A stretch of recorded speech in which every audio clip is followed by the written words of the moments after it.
ថ្ងៃនេះយើងមានការបៀតដល់ពិសេសមួយទៀតដែលពួកយើងមិនធ្លាប់ធ្វើពីមុនមកតទៅសោះហ្មង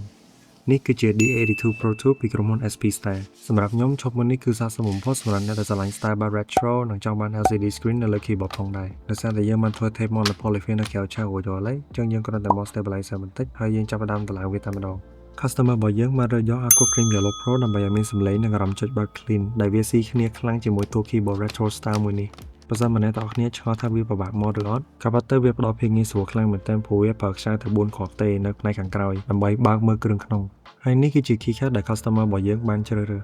មើលទៅតាក់ទាញខ្លាំងមែនទែនត្រូវអត់មុននឹងយើងរៀបចំផ្ញើជូន customer យើងត្រូវត្រួតពិនិត្យ key ចុចទាំងអស់មើលថាដំណើរការបានល្អជាមុនសិន